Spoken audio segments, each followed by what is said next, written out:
后来乡亲啊，继续来看这个台中市有23个基层的员警集体改单贪污，这警察队长甲孙做红受压，其他的员警以5万到12万不等来交保。其中一个员警徛名来指控，讲改单是因为经友会的压力，伊讲派出所的资源无够，拢爱靠经友会来赞助，每一届开单拢会拄着经友会来施加着压力，但是若出代志，拢是基层的员警爱家己担。员警伫路边掠违规，机车牌号要开单，这个送对派出所审核。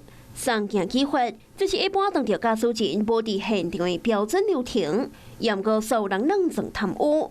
台中爆发着员警集体改单的案件，一个涉案以10万块交保赡养的员警控诉讲，这边的改单事件是惯例，也是个案，大家心内有数。佮进一步讲，因为派出所无资源，分局就爱家己去找经友会。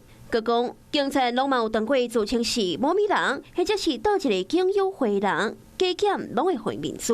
还在车窗前面贴那个警察之友会啊，碰到这种状况，说真的啦，潜规则叫能避则避啊。基层的员警证实，有经友会证件的车，或者是捌赞助资源的奖标，拢尽量袂开单。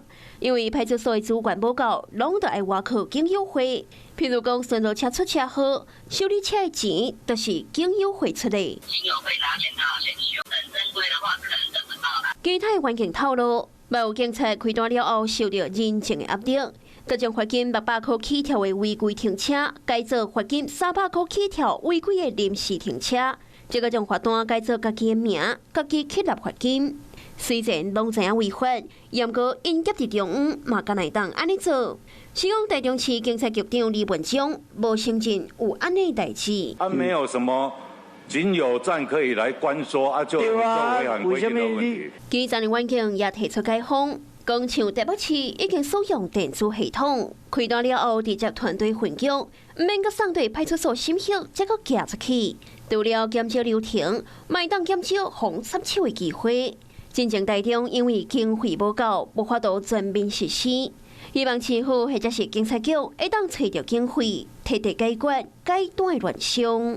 Hello， 我是蒋欣梅。想要抢先掌握最及时的新闻资讯吗？赶快订阅、按赞、开启小铃铛，锁定华视新闻 YouTube 频道。